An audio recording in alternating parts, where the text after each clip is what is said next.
अथ श्रीसुन्दरकाण्डः प्रथमः सर्गः। ततो रावणनीतायाः सीतायाः शत्रुकर्षणः येष पदमन्वेष्टुं चारणाचरिते पथि दुष्करं निष्प्रतिद्वन्द्वं चिकीर्षन् कर्मवानरः समुदग्रशिरो ग्रीवो गवां पतिरिवा बभौ अथ वैडूर्यवर्णेषु शाद्वलेषु महाबलः धीरः सलिलकल्पेषु विचचार यथा सुखम् द्विजान् वित्रासयन् धीमानुरसापादपान् हरन् मृगांश्च सुबहून् निघ्नन् प्रवृद्ध इव केसरी नीललोहितमाञ्जिष्ठपत्रवर्णैः सितासितैः स्वभावविहितैश्चित्रैर्धातुभिः समलङ्कृतं कामरूपिभिराविष्टमभीक्ष्णं सपरिच्छदैः यक्षकिन्नरगन्धर्वैर्देवकल्पैश्च पन्नगैः सतस्य गिरिवर्यस्य तले नागवरायुते तिष्ठन् कपिवरस्तत्र ह्रदे नाग इवा बभौ ससूर्याय महेन्द्राय पवनाय स्वयंभुवे भूतेभ्यश्चाञ्जलिं कृत्वा चकारगमने मतिम् अञ्जलिं प्राङ्मुखः कुर्वन् पवनायात्मयोनये ततो हि ववृधे गन्तुं दक्षिणो दक्षिणां दिशम् प्लवङ्गप्रवरैर्दृष्टः प्लवनीकृतनिश्चयः ववृधे रामवृद्ध्यर्थं समुद्र इव पर्वसु निष्प्रमाणशरीरः सन् लिलङ्घयिषुरर्णवम् बाहुभ्यां पीडयामास चरणाभ्यां च पर्वतम् स च चालाचलश्चापि मुहूर्तं कपिपीडितः तरूणां पुष्पिताग्राणां सर्वं पुष्पमशातयत् तेन पादपमुक्तेन पुष्पौघेन सुगन्धिना सर्वतः संवृतः शैलो बभौ पुष्पमयो यथा तेन चोत्तमवीर्येण पीड्यमानः स पर्वतः सलिलं सम्प्रसुस्रावमदं मत्त इव द्विपः पीड्यमानस्तु बलिना महेन्द्रस्तेन पर्वतः रीतिर्निर्वर्तयामास काञ्चनाञ्जनराजतीः मुमोच च शिलाः शैलो विशालाः समनः शिलाः मध्यमेनार्चिषा जुष्टो धूमराजीरिवानलः गिरिणा पीड्यमानेन पीड्यमानानि सर्वतः गुहाविष्टानि भूतानि विनेदुर्विकृतैः स्वरैः समहासत्त्वसन्नादः शैलपीडानिमित्तजः पृथिवीं पूरयामास दिशश्चोपवनानि च शिरोभिः पृतुभिः सर्पाव्यक्तस्वस्तिकलक्षणैः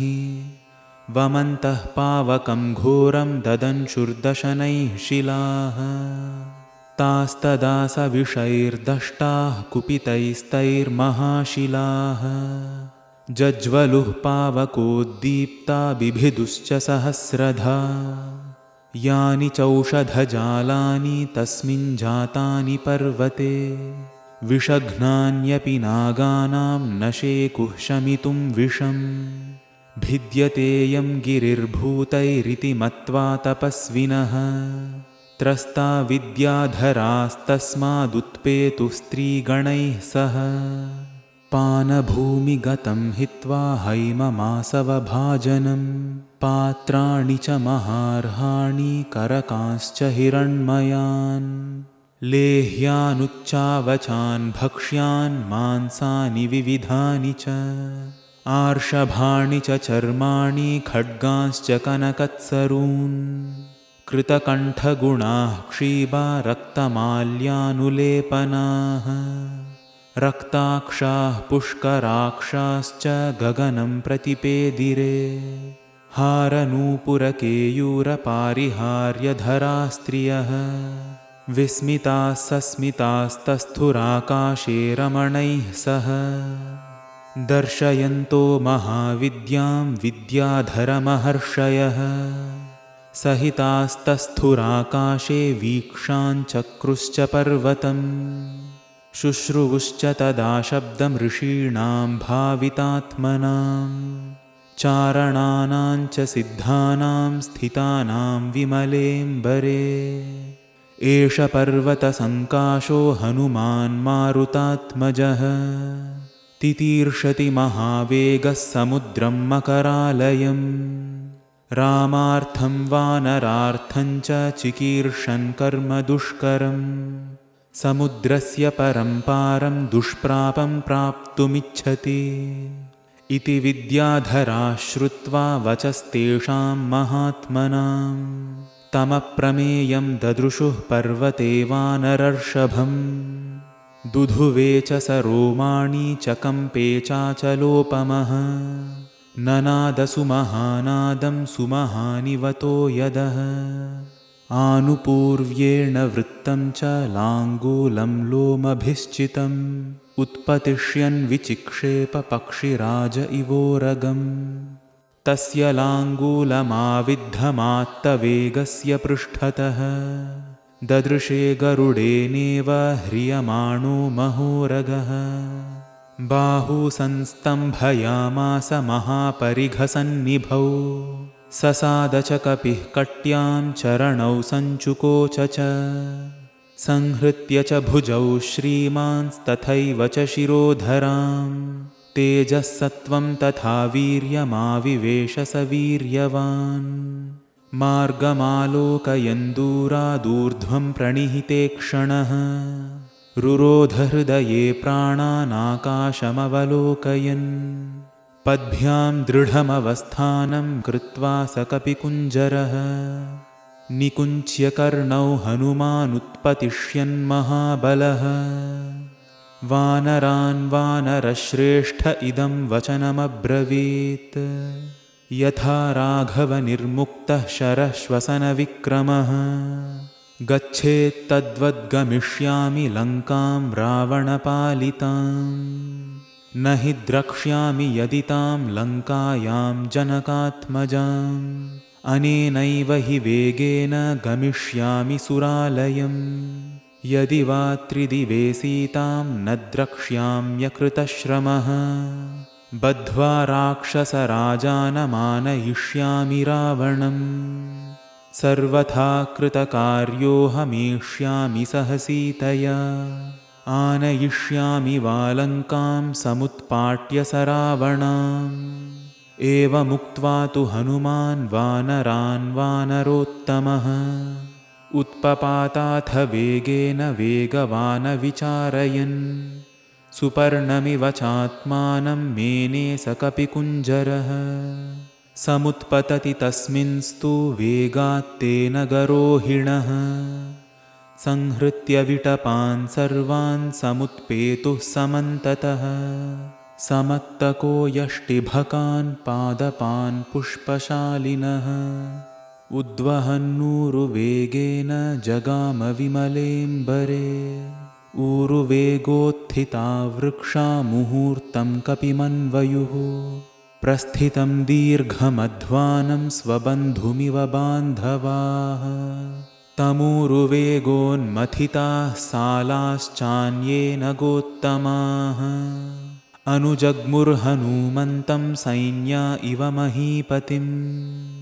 सुपुष्पिताग्रैर्बहुभिः पादपैरन्वितः कपिः हनुमान् पर्वताकारो बभूवाद्भुतदर्शनः सारवन्तोऽथ ये वृक्षान्यमज्जन्लवणाम्भसि भयादिव महेन्द्रस्य पर्वतावरुणालये सनानाकुसुमैः कीर्णः कपिः साङ्कुरकोरकैः शुशुभे मेघसङ्काशः खद्योतैरिव पर्वतः विमुक्तास्तस्य वेगेन मुक्त्वा पुष्पाणि ते द्रुमाः अवशीर्यन्त सलिले निवृत्ताः सुहृदो यथा लघुत्वेनोपपन्नं तद्विचित्रं सागरे पतत् द्रुमाणां विविधं पुष्पं कपिवायुसमीरितं ताराचितमिवाकाशं प्रबभौ स महार्णवः पुष्पौघेणानुबद्धेन नानावर्णेन वानरः बभौ मेघ इवाकाशे विद्युद्गणविभूषितः तस्य वेगसमाधूतैः पुष्पैस्तोयमदृश्यत ताराभिरभिरामाभिरुदिताभिरिवाम्बरम् तस्याम्बरगतौ बाहू ददृशा ते प्रसारितौ पर्वताग्राद्विनिष्क्रान्तौ पञ्चास्याविव पन्नगौ पिबन्निव बभौ चापि सोर्मिमालं महार्णवम् पिपासुरिव चाकाशं ददृशे स महाकपिः तस्य विद्युत्प्रभाकारे वायुमार्गानुसारिणः नयने विप्रकाशे ते पर्वतस्थाविवानलौ पिङ्गे पिङ्गाक्षमुख्यस्य बृहती परिमण्डले चक्षुषी सम्प्रकाशे ते चन्द्रसूर्या विवोधितौ मुखं नासिकया तस्य ताम्रया ताम्रमा बभौ सन्ध्यया समभिस्पृष्टं यथा तत्सूर्यमण्डलम् लाङ्गूलं च समाविद्धं प्लवमानस्य शोभते अम्बरे वायुपुत्रस्य शक्रध्वज इवोच्छ्रितम् लाङ्गूलचक्रेण महान् शुक्लदंष्ट्रो नीलात्मजः व्यरोचत महाप्राज्ञः परिवेशीव भास्करः स्फिग्देशेनाभिताम्रेण रराजस महाकपिः महता दारितेनेव गिरिर्गैरिकधातुना तस्य वानरसिंहस्य प्लवमानस्य सागरम् कक्षान्तरगतो वायुर्जीमूत इव गर्जति खेयतानि पतत्युल्काः युत्तरान्तद्विनिःसृता दृश्यते सानुबन्धा च तथा स कपिकुञ्जरः पतत्पतङ्गसङ्काशो व्यायतः सुशुभे कपिः प्रवृद्ध इव मातङ्गः कक्ष्यया बध्यमानया उपरिष्टाच्छरीरेण छायया चावगाढया सागरे मारुताविष्टा नौरिवासीत्तदा कपिः यं यं देशं समुद्रस्य जगाम स महाकपिः स तस्योरुवेगेन सोन्माद इव लक्ष्यते सागरस्योर्मिजालानामुरसा शैलवर्ष्मणाम् अभिघ्नंस्तु महावेगः पुप्लुवे स महाकपिः कपिवातश्च बलवान् मेघवातश्च निःसृतः सागरं भीमनिर्घोषं कम्पयामास तुर्भृशम् विकर्षन्नूर्मिजालानि बृहन्ति लवणाम्भसि पुप्लुवे कपिशार्दूलो विकिरन्निव रोदसी मेरुमन्दरसङ्काशानुद्धतान् स महार्णवे अत्यक्रामन्महावेगस्तरङ्गान् गणयन्निव तस्य वेगसमुद्धूतं जलं सजलदं तदा अम्बरस्थं विबभ्राज शारदाभ्रमिवाततम् तिमिनक्रझषाः कूर्मा दृश्यन्ते विवृतास्तदा वस्त्रापकर्षणेनेव शरीराणि शरीरिणाम् प्लवमानं समीक्ष्याथ भुजङ्गाः सागरालयाः व्योम्नितं कपिशार्दूलं सुपर्ण इति मेनिरे 10 योजनविस्तीर्णा 30 योजनमायता छाया वानरसिंहस्य जले चारुतराभवत् श्वेताभ्रघनराजीववायुपुत्रानुगामिनी तस्य सा शुशुभे छाया विततालवणाम्भसि शुशुभे स महातेजा महाकायो महाकपिः वायुमार्गे निरालम्बे पक्षवानिव पर्वतः येनासौ याति बलवान् वेगेन कपिकुञ्जरः तेन मार्गेण सहसा द्रोणीकृत इवार्णवः आपाते पक्षिसङ्घानां पक्षिराज इव व्रजन्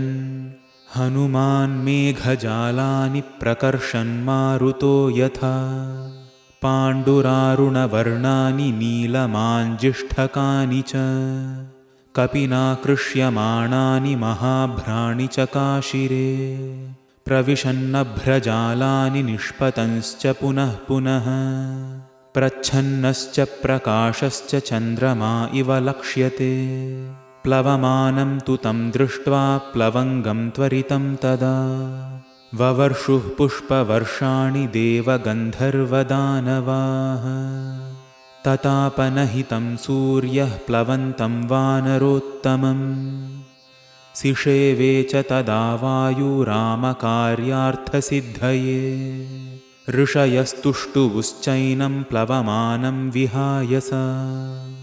जगुश्च देवगन्धर्वाः प्रशंसन्तो महौजसम् नागाश्च तुष्टुवुर्यक्षा रक्षांसि विबुधाः खगाः प्रेक्ष्य सर्वे कपिवरं सहसा विगतक्लमम् तस्मिन् प्लवगशार्दूले प्लवमाने हनूमति इक्ष्वाकुकुलमानार्थी चिन्तयामास सागरः साहाय्यं वानरेन्द्रस्य यदि नाहं हनूमतः करिष्यामि भविष्यामि सर्ववाच्यो विवक्षताम् अहमिक्ष्वाकुनाथेन सगरेण विवर्धितः इक्ष्वाकुसचिवश्चायं नावसीदितुमर्हति तथा मया विधातव्यं विश्रमेत यथा कपिः शेषञ्च मयि विश्रान्तः सुखेनातिपतिष्यति इति कृत्वा मतिं साध्वीं समुद्रश्छन्नमम्भसि हिरण्यनाभं मैनाकमुवाच गिरिसत्तमम् त्वमिहासुरसङ्घानां पातालतलवासिनां देवराज्ञा गिरिश्रेष्ठपरिघः सन्निवेशितः त्वमेषां जातवीर्याणां पुनरेवोत्पतिष्यताम् पातालस्याप्रमेयस्य द्वारमावृत्य तिष्ठसि तिर्यगूर्ध्वमधश्चैव शक्तिस्ते शैलवर्धितुम् तस्मात् सञ्चोदयामि त्वामुत्तिष्ठ गिरिसत्तम स एष कपिशार्दूलस्त्वामुपर्येति वीर्यवान् हनूमान् रामकार्यार्थं भीमकर्माखमाप्लुतः अस्य साह्यं मया कार्यमिक्ष्वाकुकुलवर्तिनः मम हीक्ष्वाकवः पूज्याः परं पूज्यतमास्तवः कुरु साचिव्यमस्माकं ननः कार्यमतिक्रमेत् कर्तव्यमकृतं कार्यं सतां मन्युमुदीरयेत् सलिलादूर्ध्वमुत्तिष्ठतिष्ठत्वेष कपिस्त्वयि अस्माकमतिथिश्चैव पूज्यश्च प्लवतां वरः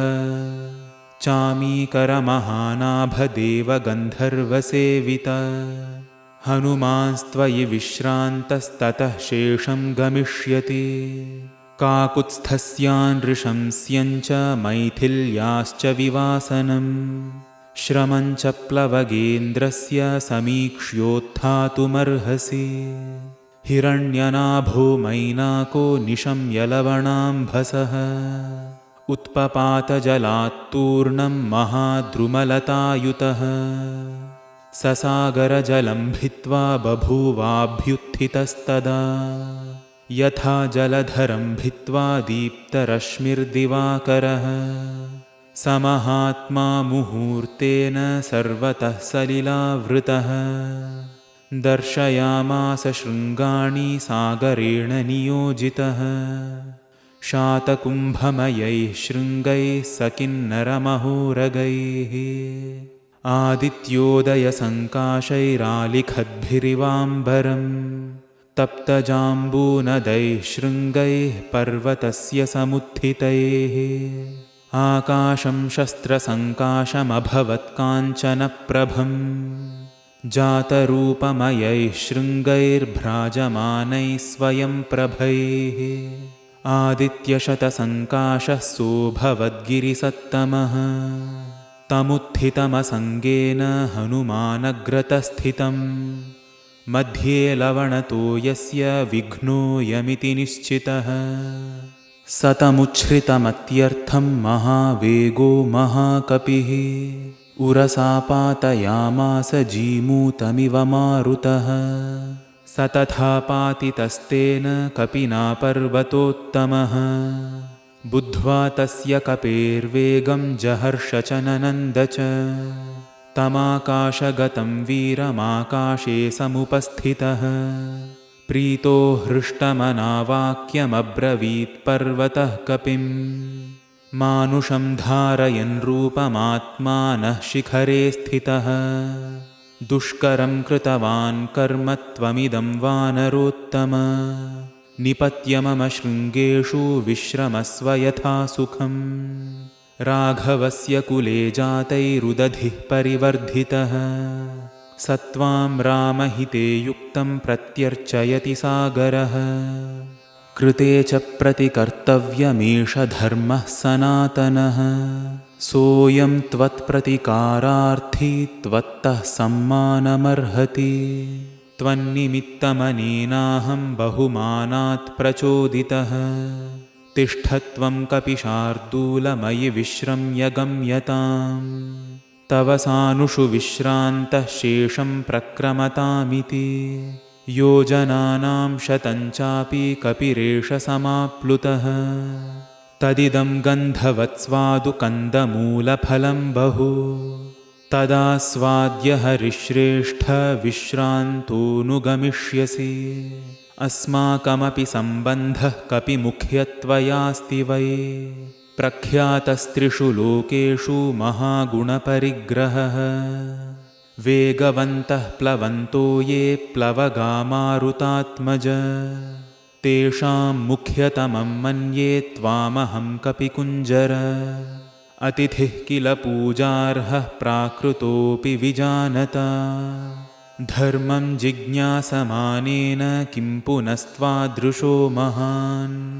त्वं हि देववरिष्ठस्य मारुतस्य महात्मनः पुत्रस्तस्यैव वेगेन सदृशः कपिकुञ्जरः पूजिते त्वयि धर्मज्ञ पूजां प्राप्नोति मारुतः तस्मात् त्वं पूजनीयो मे शृणु चाप्यत्र कारणम् पूर्वं कृतयुगे तात पर्वताः पक्षिणो भवन् ते हि जग्मुर्दिशः सर्वा गरुडानिलवेगिनः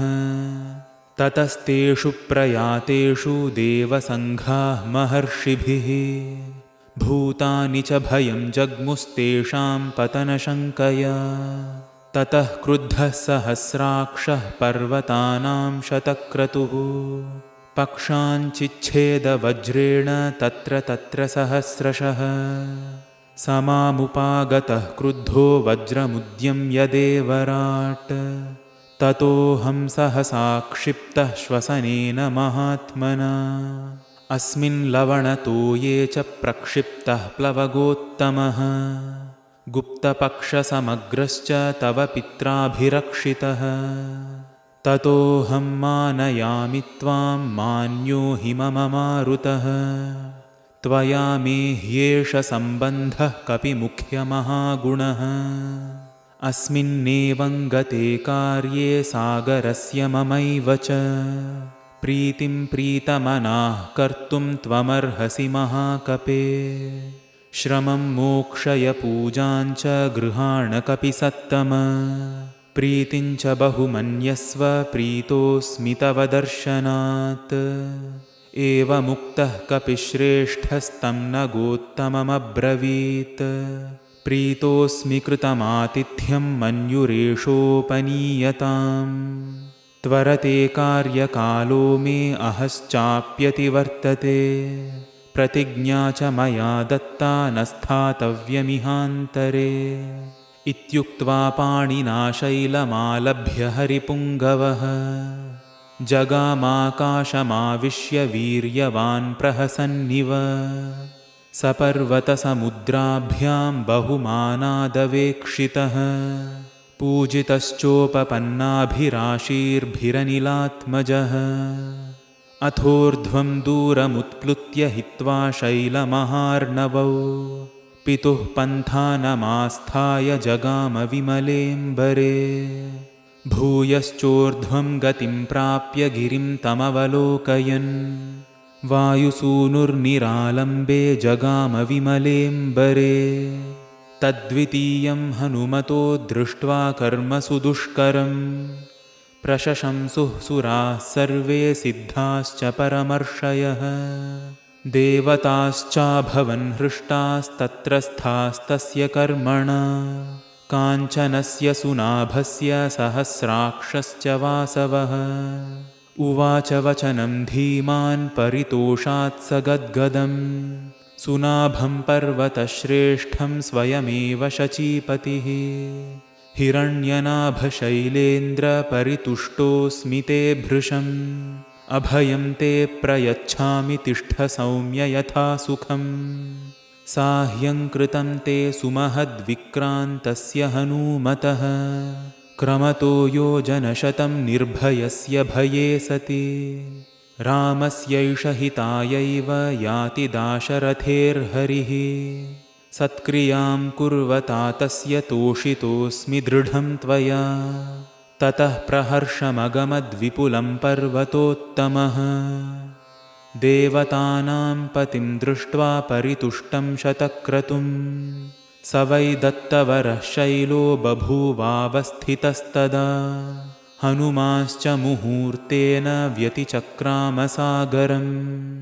ततो देवाः स गन्धर्वाः सिद्धाश्च परमर्षयः अब्रुवन् सूर्यसङ्काशां सुरसां नागमातरम् अयं वातात्मजः श्रीमान् प्लवते सागरोपरि हनुमान्नाम तस्य त्वं मुहूर्तं विघ्नमाचर राक्षसं रूपमास्थाय सुघोरं पर्वतोपमं दंष्ट्राकरालं पिङ्गाक्षं वक्त्रं कृत्वा नभःसमं बलमिच्छामहे ज्ञातुं भूयश्चास्य पराक्रमं त्वां विजेष्यत्युपायेन विषादं वा गमिष्यति एवमुक्ता तु सा देवी दैवतैरभिसत्कृता समुद्रमध्ये सुरसा बिभ्रति राक्षसं वपुः विकृतं च विरूपं च सर्वस्य च भयावहं प्लवमानं हनूमन्तमावृत्येदमुवाचः मम भक्षः प्रदिष्टस्त्वमीश्वरैर्वानरर्षभ अहं त्वां भक्षयिष्यामि प्रविशेदं ममाननम् एवमुक्तः सुरसया प्राञ्जलिर्वानरर्षभः प्रहृष्टवदनः श्रीमानिदं वचनमब्रवीत् रामो दाशरथिर्नाम प्रविष्टो दण्डकावनम् लक्ष्मणेन सह भ्रात्रा वैदेह्या चापि भार्यया अन्यकार्यविषक्तस्य बद्धवैरस्य राक्षसैः तस्य सीता हृता भार्या रावणेन यशस्विनी तस्याः सकाशं दूतोऽहं गमिष्ये रामशासनात् कर्तुमर्हसि रामस्य साह्यं विषयवासिनी अथवा मैथिलीं दृष्ट्वा रामं चाक्लिष्टकारिणम् आगमिष्यामि ते वक्त्रं सत्यं प्रतिशृणोमि ते एवमुक्ता हनुमता सुरसा कामरूपिणी अब्रवीन्नातिवर्तेन्मां कश्चिदेषवरो मम तं प्रयान्तं समुद्वीक्ष्य सुरसा वाक्यमब्रवीत् बलं जिज्ञासमाना वै नागमाता हनूमतः प्रविश्य वदनं मेद्य गन्तव्यं वानरोत्तम वर एष पुरा दत्तो मम धात्रेति सत्वरा व्यादाय विपुलं वक्त्रं स्थिता सा मारुतेः पुरः एवमुक्तः सुरसया क्रुद्धो वानरपुङ्गवः अब्रवीत् कुरु वै वक्त्रं येन मां विषहिष्यसे इत्युक्त्वा सुरसां क्रुद्धो दशयोजनमायत दशयोजनविस्तारो बभूव हनुमांस्तदा तन्द्दृष्ट्वा मेघसङ्काशं दशयोजनमायतं चकारसुरसा चास्यं विंशद्योजनमायतम् हनुमांस्तु ततः क्रुद्धस्त्रिंशद्योजनमायतः चकारसुरसा वक्त्रं 40 तथोच्छ्रितं बभूव हनुमान् वीरः 50 योजनोच्छ्रितः चकारसुरसा वक्त्रं 60 योजनमायतं तथैव हनुमान् वीरः 70 योजनोच्छ्रितः चकारसुरसा वक्त्रमशीति योजनायतं हनुमानचलप्रख्यो 90 योजनोच्छ्रितः तद्दृष्ट्वा व्याधितं त्वास्यं वायुपुत्रः सुबुद्धिमान् दीर्घजिह्वं सुरसया सुघोरं नरकोपमं सुसंक्षिप्यात्मनः कायं बभूवाङ्गुष्ठमात्रकः सोऽभिपत्याशु तद्वक्त्रं निष्पत्य च महाबलः अन्तरिक्षे स्थितः श्रीमानिदं वचनमब्रवीत् प्रविष्टोऽस्मि हि ते वक्त्रं दाक्षायणि नमोऽस्तु ते गमिष्ये यत्र वैदेही सत्यं चासीद्वरस्तव तन्दृष्ट्वा वदनान्मुक्तं चन्द्रं राहुमुखादिव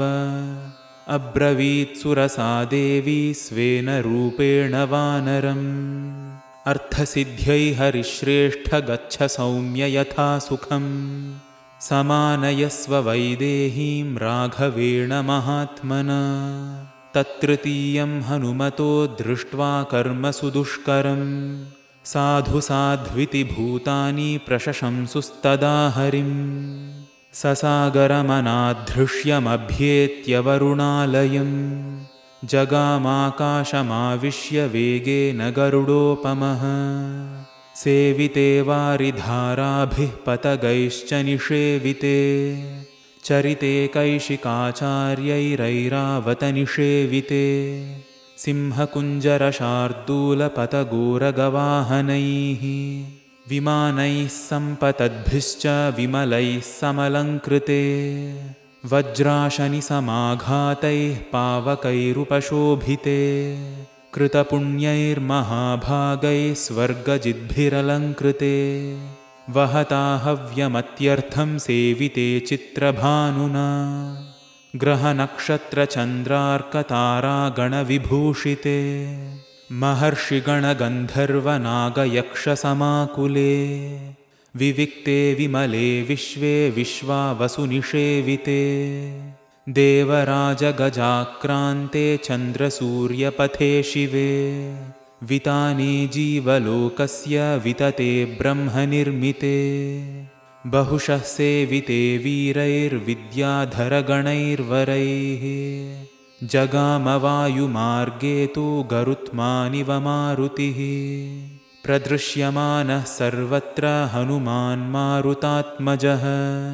भेजेम्बरं निरालम्बं लम्बपक्ष इवाद्रिराट् प्लवमानं तु तं दृष्ट्वा सिंहिका नाम राक्षसी मनसा चिन्तयामास प्रवृद्धा कामरूपिणी अद्य दीर्घस्य कालस्य भविष्याम्यहमाशिता इदं हि मे महत्सत्त्वं चिरस्य वशमागतम् इति सञ्चिन्त्य मनसा छायामस्य समाक्षिपत् छायायां गृह्यमाणायां चिन्तयामास वानरः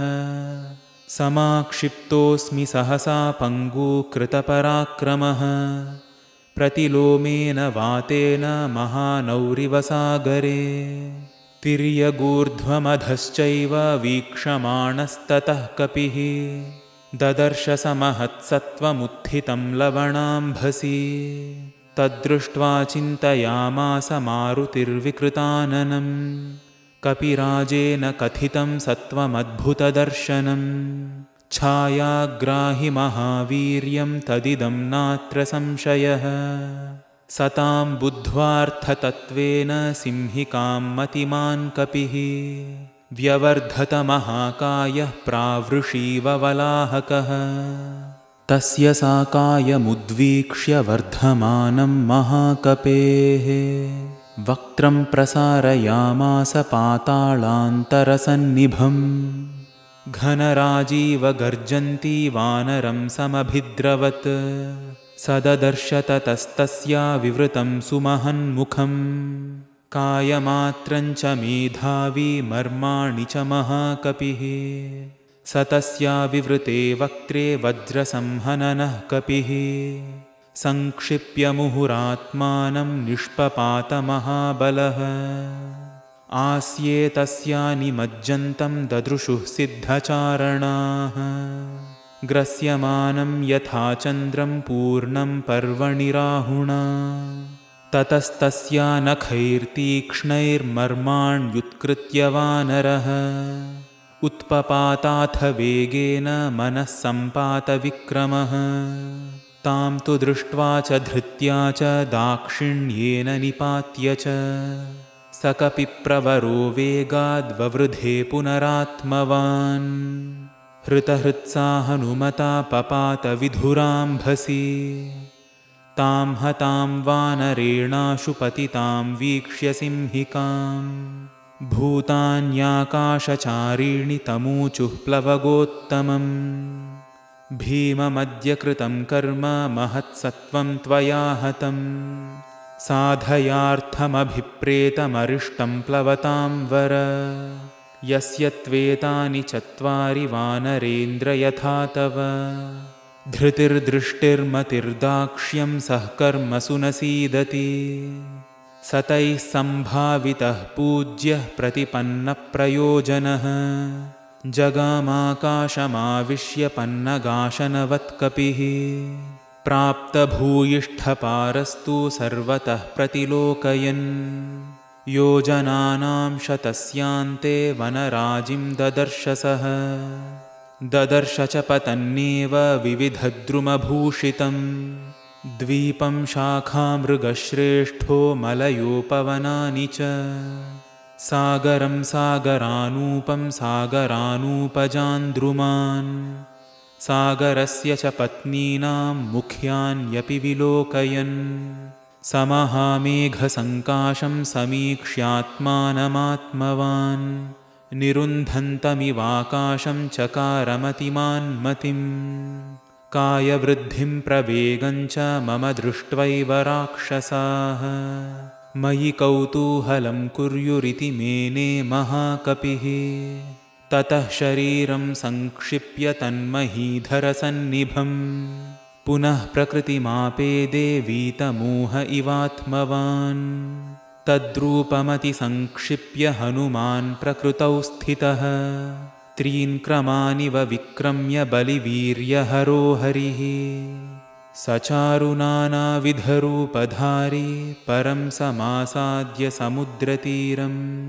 परैरशक्यः प्रतिपन्नरूपः समीक्षितात्मा समवेक्षितार्धः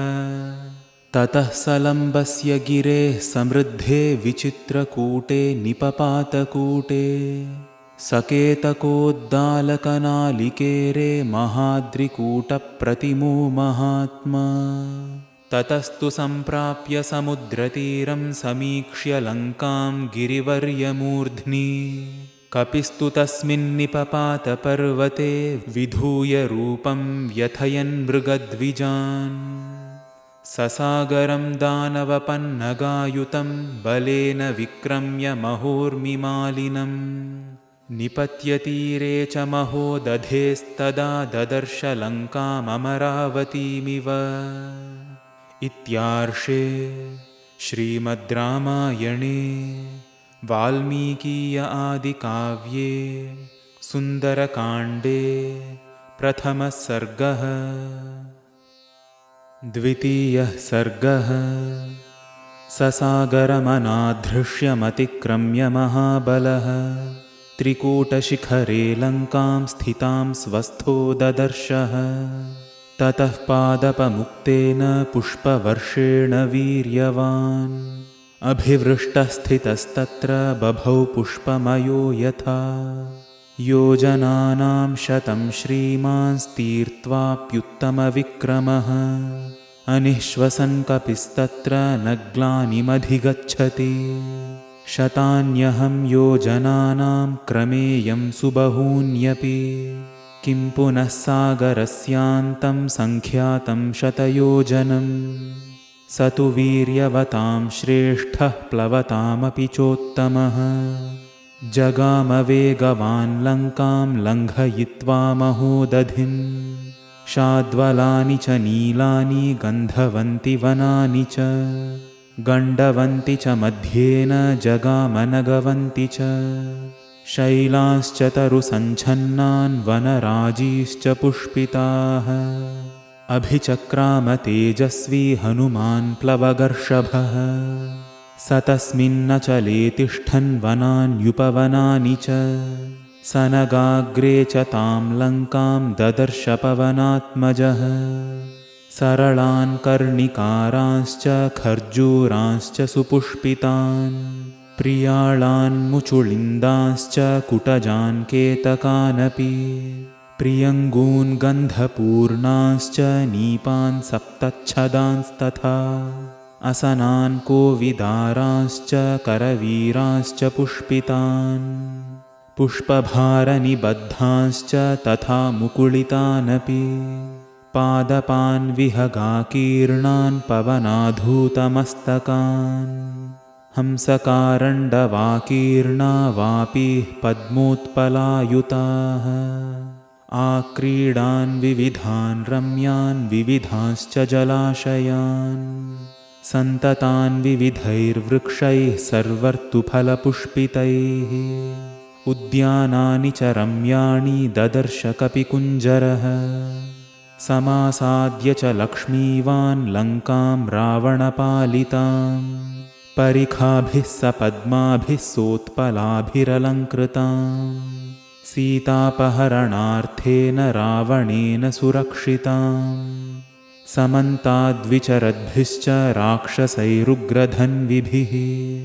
काञ्चनेनावृतां रम्यां प्राकारेण महापुरीं गृहैश्च ग्रहसङ्काशैः शारदाम्बुदसन्निभैः पाण्डुराभिः प्रतोळीभिरुच्चाभिरभिसंवृताम् अट्टालकशताकीर्णां पताकाध्वजमालिनीं तोरणैः काञ्चनैर्दिव्यैर्लतापङ्क्तिविचित्रितैः ददर्श हनुमान् लङ्कां दिवि देवपुरीं यथा गिरिमूर्ध्नि स्थितां लङ्कां पाण्डुरैर्भवनैः शुभैः ददर्श स कपिश्रेष्ठः पुरमाकाशगं यथा पालितां राक्षसेन्द्रेण निर्मितां विश्वकर्मणा प्लवमानामिवाकाशे ददर्श हनुमान् पुरीं वप्रप्राकारजघनां विपुलाम्बुनवाम्बरां शतघ्नीशूलकेशान्तामट्टालकवतंसकां मनसेव कृतां लङ्कां निर्मितां विश्वकर्मणा द्वारमुत्तरमासाद्य चिन्तयामास वानरः कैलासशिखरप्रख्यामालिकन्तीमिवाम्बरं डीयमानामिवाकाशमुच्छ्रितैर्भवनोत्तमैः सम्पूर्णां राक्षसैर्घोरैर्नागैर्भोगवतीमिव अचिन्त्यां सुकृतां स्पष्टां कुबेराध्युषितां पुरा दंष्ट्रिभिर्बहुभिः शूरैः शूलपट्टिसपाणिभिः रक्षितां राक्षसैर्घोरैर्गुहामाशीविषैरिव तस्याश्च महतीं गुप्तिं सागरं च निरीक्ष्य सः रावणं च रिपुं घोरं चिन्तयामास वानरः आगत्यापीह हरयो भविष्यन्ति निरर्थकाः न हि युद्धेन वै लङ्का शक्या जेतुं सुरैरपि इमां तु विषमां दुर्गां लङ्कां रावणपालितां प्राप्यापि स महाबाहुः किं करिष्यति राघवः अवकाशो न सान्त्वस्य राक्षसेष्वभिगम्यते न दानस्य न भेदस्य नैव युद्धस्य दृश्यते चतुर्नामेव हि गतिर्वानराणां महात्मनां वालिपुत्रस्य नीलस्य मम राज्ञश्च धीमतः यावज्जानामि वैदेहीं यदि जीवति वा न वा तत्रैव चिन्तयिष्यामि दृष्ट्वा तां जनकात्मजां। ततः स चिन्तयामास मुहूर्तं कपिकुञ्जरः गिरिशृङ्गे स्थितस्तस्मिन् रामस्याभ्युदये रतः अनेन रूपेण मया न शक्या रक्षसां पुरी प्रवेष्टुं राक्षसैर्गुप्ता क्रूरैर्बलसमन्वितैः उग्रौजसो महावीर्या बलवन्तश्च राक्षसाः वञ्चनीया मया सर्वे जानकीं परिमार्गता लक्ष्यालक्ष्येण रूपेण रात्रौ लङ्कापुरी मया प्रवेष्टुं प्राप्तकालं मे कृत्यं साधयितुं महत् तां पुरीं तादृशीं दृष्ट्वा दुराधर्षां सुरासुरैः हनुमान् चिन्तयामास विनिश्चित्य मुहुर्मुहुः केनोपायेन पश्येयं मैथिलीं जनकात्मजाम् अदृष्टो राक्षसेन्द्रेण रावणेन दुरात्मना न विनश्येत् कथं कार्यं रामस्य विदितात्मनः एकामेकश्च पश्येयं रहिते जनकात्मजाम् भूताश्चार्था विपद्यन्ते देशकालविरोधिताः विक्लबं दूतमासाद्य तमः सूर्योदये यथा अर्थानर्थान्तरे बुद्धिर्निश्चितापि न शोभते घातयन्ति हि कार्याणि दूताः पण्डितमानिनः न विनश्येत् कथं कार्यं वैक्लव्यं न कथं भवेत् लङ्घनं च समुद्रस्य कथं नु न वृथा भवेत् मयि दृष्टे तु रक्षोभिरामस्य विदितात्मनः भवेद्व्यर्थमिदं कार्यं रावणानर्थमिच्छतः न हि शक्यं क्वचित् स्थातुमविज्ञातेन राक्षसैः अपि राक्षसरूपेण किमुतान्येन केनचित् वायुरप्यत्र नाज्ञातश्चरेदिति मतिर्मम न ह्यस्त्यविदितं किञ्चिद् राक्षसानां बलीयसाम् इहाहं यदि तिष्ठामि स्वेन रूपेण संवृतः विनाशमुपयास्यामि भर्तुरर्थश्च हीयते तदहं स्वेन रूपेण रजन्यां ह्रस्वतां गतः लङ्कामभिपतिष्यामि राघवस्यार्थसिद्धये रावणस्य पुरीं रात्रौ प्रविश्य सुदुरासदाम् विचिन्वन् भवनं सर्वं द्रक्ष्यामि जनकात्मजाम् इति सञ्चिन्त्य हनुमान् सूर्यस्यास्तमयं कपिः आचकाङ्क्षे तदा वीरो वैदेह्यादर्शनोत्सुकः सूर्ये चास्तङ्गते रात्रौ देहं संक्षिप्य मारुतिः वृषदंशकमात्रः सन् बभूवाद्भुतदर्शनः प्रदोषकाले हनुमान्स्तूर्णमुत्प्लुत्य वीर्यवान् प्रविवेशपुरीं रम्यां सुविभक्तमहापथाम् प्रासादमाला विततां स्तम्भैः काञ्चनराजतैः शातकुम्भमयैर्जालैर्गन्धर्वनगरोपमाम् सप्तभौमाष्टभौमैश्च सददर्शमहापुरीम् तलैः स्फाटिकसङ्कीर्णैः कार्तस्वरविभूषितैः वैडूर्यमणिचित्रैश्च मुक्ताजालविभूषितैः तलैः शुशुभिरेतानि भवनान्यत्र रक्षसाम् काञ्चनानि च चित्राणि तोरणानि च रक्षसाम् लङ्कामुद्योतयामासुः सर्वतः समलङ्कृताम् अचिन्त्यामद्भुताकारां दृष्ट्वा लङ्कां महाकपिः आसीद्विषण्णो हृष्टश्च वैदेह्यादर्शनोत्सुकः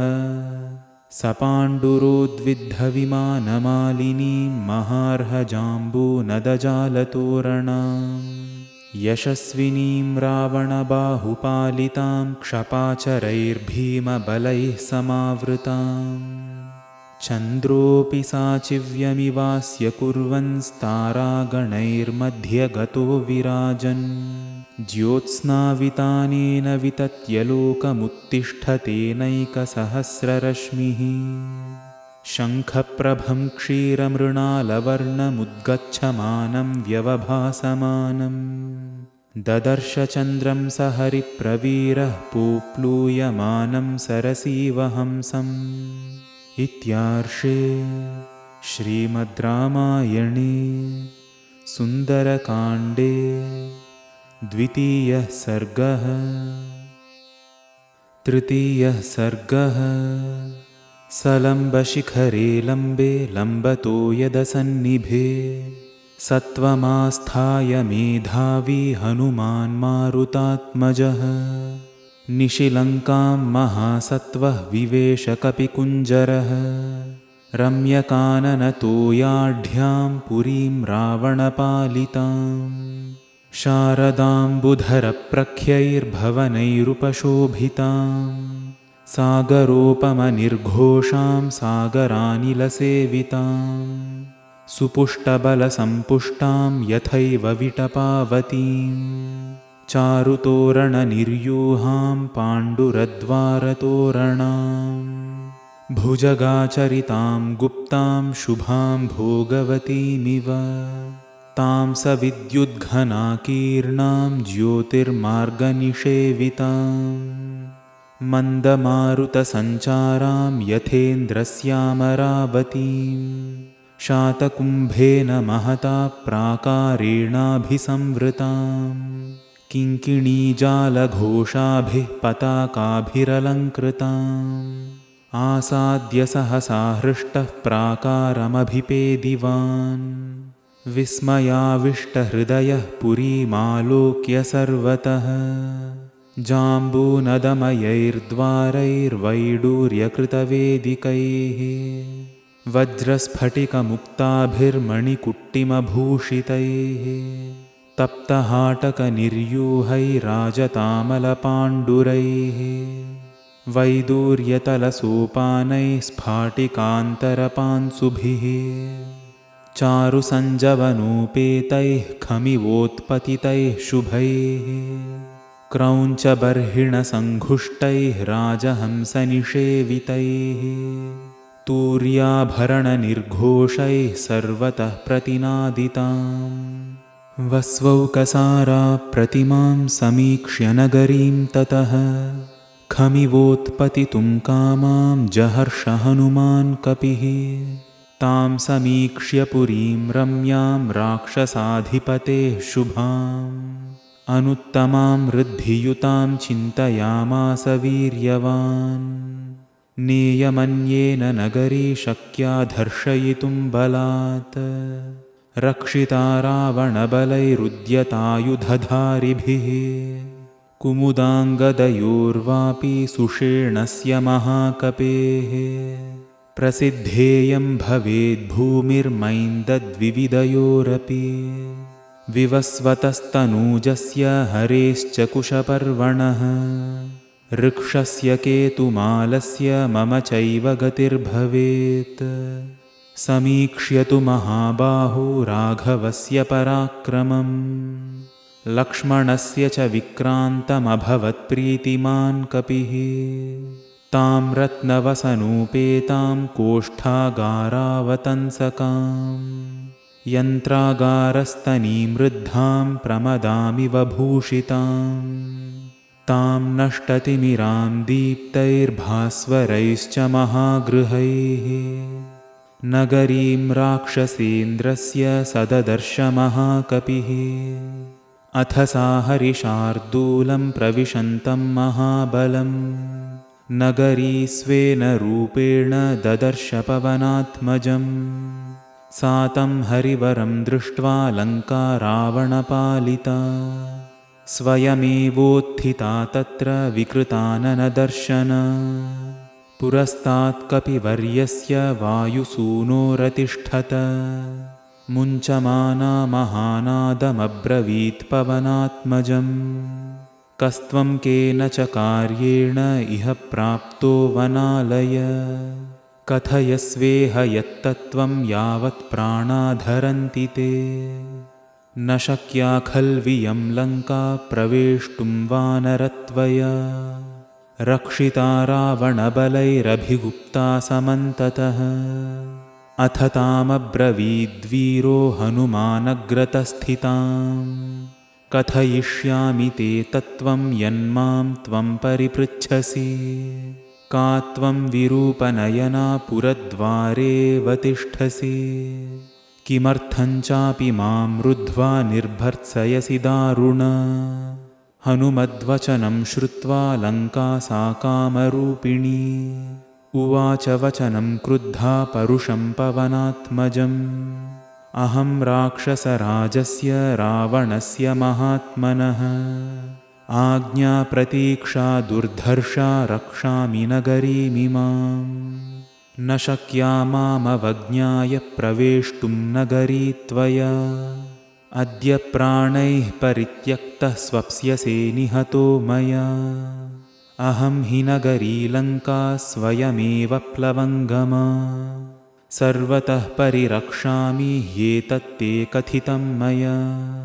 लङ्काया वचनं श्रुत्वा हनुमान् मारुतात्मजः यत्नवान् स हरिश्रेष्ठः स्थितः शैल इवापरः सतां स्त्रीरूपविकृतां दृष्ट्वा वानरपुङ्गवः आबभाषेऽथ मेधावी सत्त्ववान् प्लवगर्षभः द्रक्ष्यामि नगरीं लङ्कां साट्टप्राकारतोरणाम् इत्यर्थमिह सम्प्राप्तः परं कौतूहलं हि मे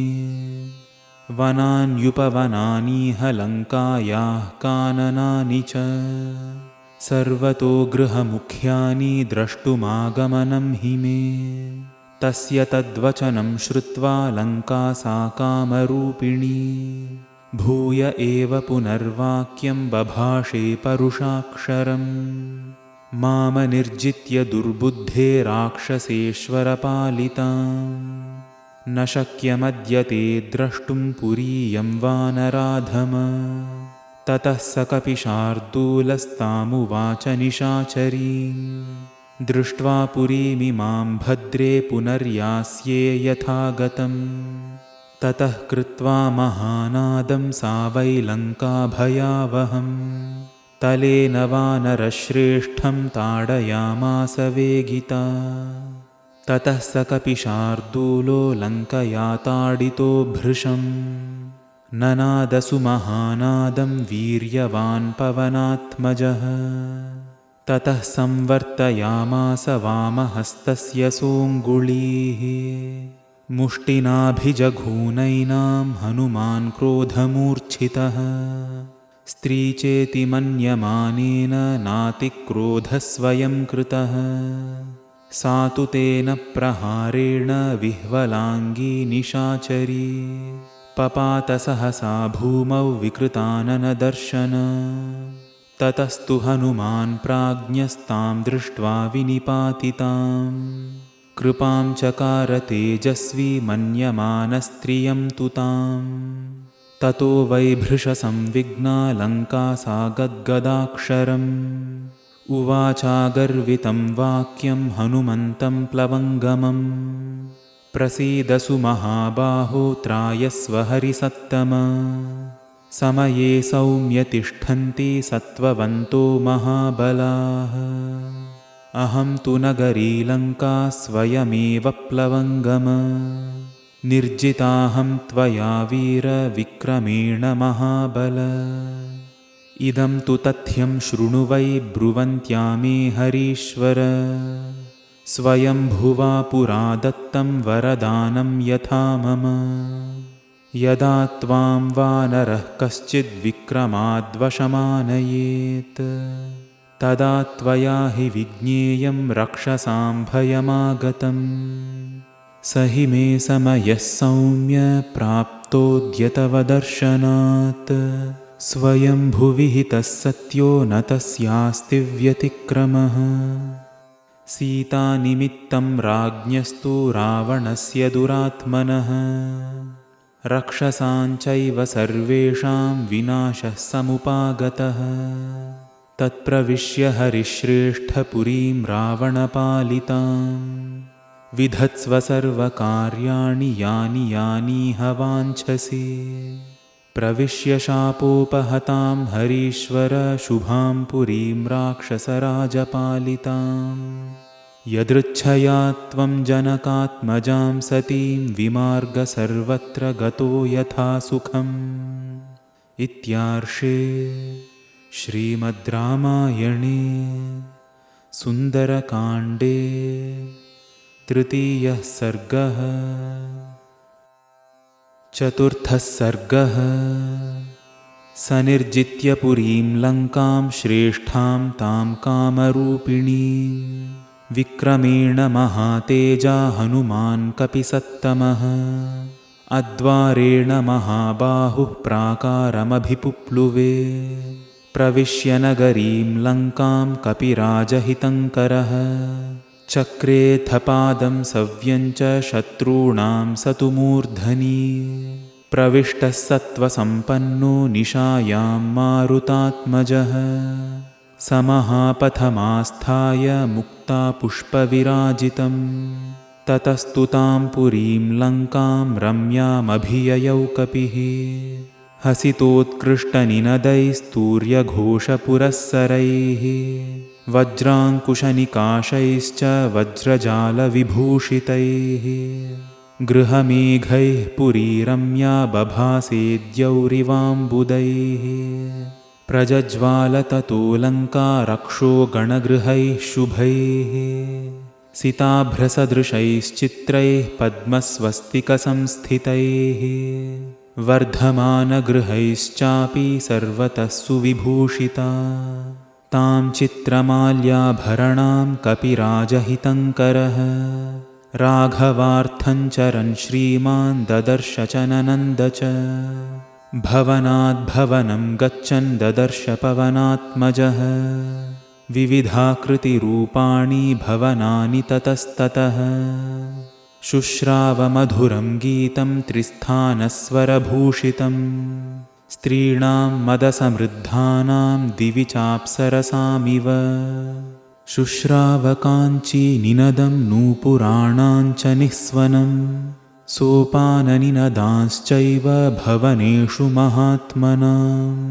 आस्फोटितनिनादांश्च क्ष्वेलितांश्च ततस्ततः शुश्रावजपतां तत्र मन्त्रान् रक्षो गृहेषु वै स्वाध्यायनिरतांश्चैव यातुधानान् ददर्शसः रावणस्तव संयुक्तान् गर्जतो राक्षसानपि राजमार्गं समावृत्य स्थितं रक्षो बलं महत् ददर्श मध्यमे गुल्मे रावणस्य चरान् बहून् दीक्षितान् जटिलान् मुण्डान् गोजिनाम्बरवाससः दर्भमुष्टिप्रहरणानग्निकुण्डायुधांस्तथा कूटमुद्गरपाणीश्च दण्डायुधधरानपि एकाक्षानेककर्णांश्च लम्बोदरपयोधरान् कराळान् भुग्नवक्त्रांश्च विकटान् वामनांस्तथा धन्विनः खड्गिनश्चैव शतघ्नीमुसलायुधान् परिघोत्तमहस्तांश्च विचित्रकवचोज्ज्वलान् नातिस्थूलान् नातिकृशान् नातिदीर्घातिह्रस्वकान् नातिगौरान् नातिकृष्णान् नातिकुब्जान् न वामनान् विरूपान् बहुरूपांश्च सुरूपांश्च सुवर्चसः ध्वजीन् पताकिनश्चैव ददर्श विविधायुधान् शक्तिवृक्षायुधांश्चैव पट्टिसाशनिधारिणः क्षेपणीपाशहस्तांश्च ददर्श समहाकपिः स्रग्विणस्त्वनुलिप्तांश्च वराभरणभूषितान् नानावेशसमायुक्तान् यथा स्वैरगतान् बहून् तीक्ष्णशूलधरांश्चैव वज्रिणश्च महाबलान् शतसाहस्रमव्यग्रमारक्षं मध्यमं कपिः रक्षोऽधिपतिनिर्दिष्टं ददर्शान्तः पुराग्रतः स तदा तद्गृहं दृष्ट्वा महाहाटकतोरणं राक्षसेन्द्रस्य विख्यातमद्रिमूर्ध्नि प्रतिष्ठितं पुण्डरीकावतंसाभिः परिखाभिरलङ्कृतं प्राकारावृतमत्यन्तं ददर्श स महाकपिः त्रिविष्टपनिभं दिव्यं दिव्यनादनिनादितं वाजिहेषितसङ्घुष्टं नादितं भूषणैस्तथा रथैर्यानैर्विमानैश्च तथा हयगजैः शुभैः वारणैश्च चतुर्दन्तैः श्वेताभ्रनिचयोपमैः भूषितं रुचिरद्वारं मत्तैश्च मृगपक्षिभिः रक्षितं सुमहावीर्यैर्यातुधानैः सहस्रशः राक्षसाधिपतेर्गुप्तमाविवेश महाकपिः स हेमजाम्बूनदचक्रवालं महार्हमुक्तामणिभूषितान्तं परार्थ्यकालागरुचन्दनाक्तं स रावणान्तःपुरमाविवेश। इत्यार्षे श्रीमद् रामायणे सुन्दरकाण्डे चतुर्थः सर्गः। पञ्चमः सर्गः। ततः समध्यङ्गतमंशुमन्तं ज्योत्स्नावितानं महदुद्वमन्तं ददर्श धीमान् दिवि भानुमन्तं गोष्ठे वृषं मत्तमिव भ्रमन्तं लोकस्य पापानि विनाशयन्तं महोदधिं चापि समेधयन्तं भूतानि सर्वाणि विराजयन्तं ददर्श शीतांशुमथाभियान्तं या भाति लक्ष्मीर्भुवि मन्दरस्था तथा प्रदोषेषु च सागरस्था तथैव तोयेषु च पुष्करस्था रराजसा चारुनिशाकरस्था हंसो यथा राजतपञ्जरस्थः सिंहो यथा मन्दरकन्दरस्थः वीरो यथा गर्वितकुञ्जरस्थश्चन्द्रोऽपि बभ्राज तथाम्बरस्थः स्थितः ककुद्मानिव तीक्ष्णशृङ्गो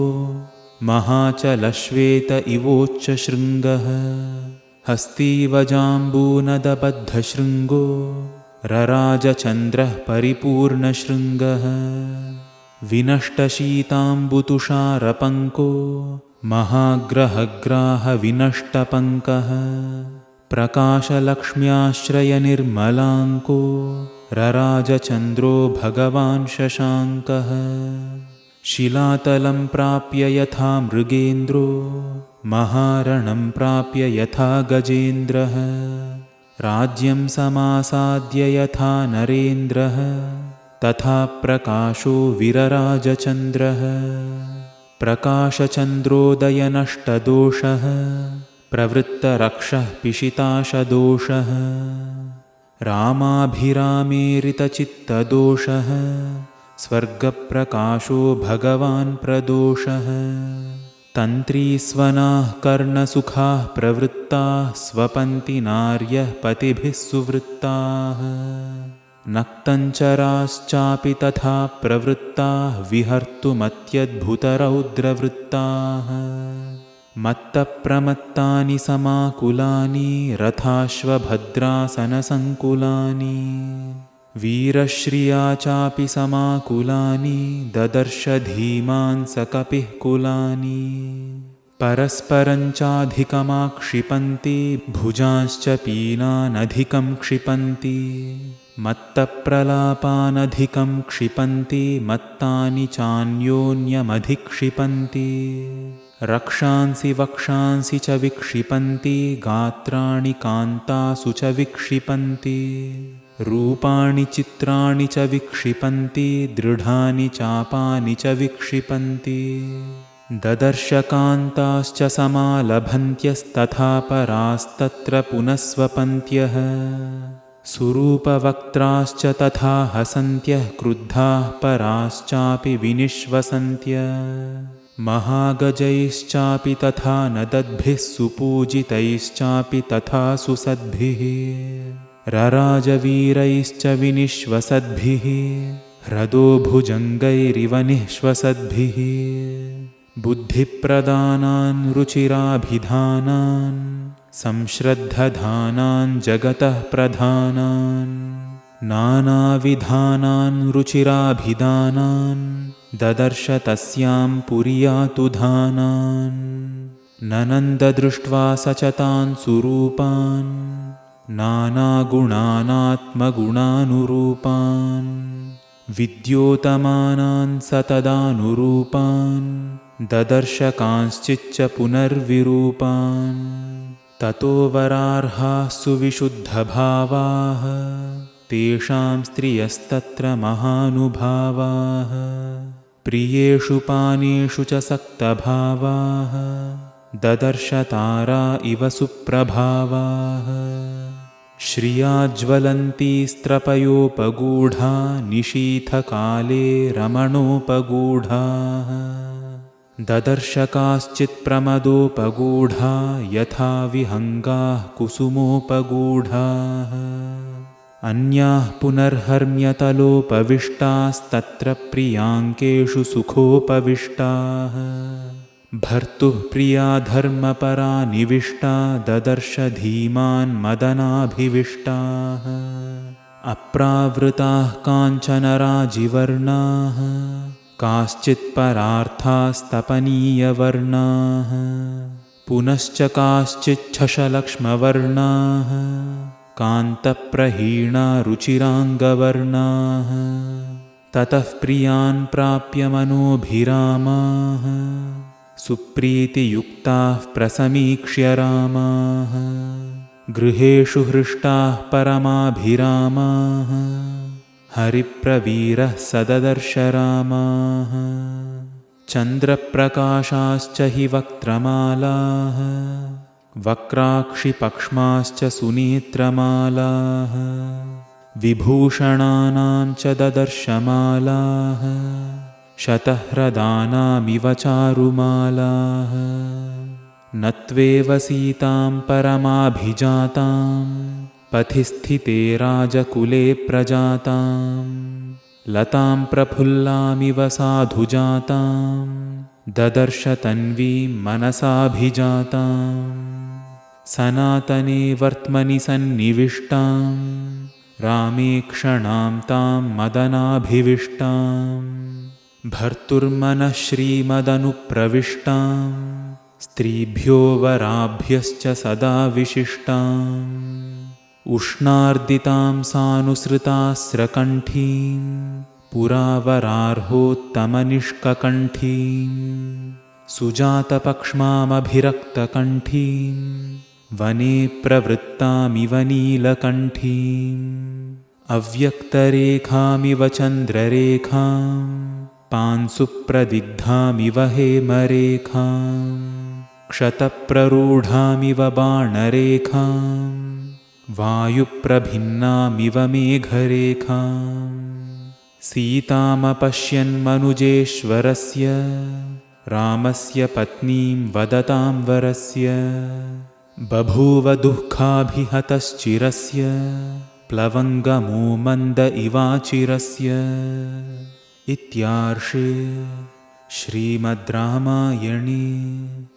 सुन्दरकाण्डे 5मः सर्गः।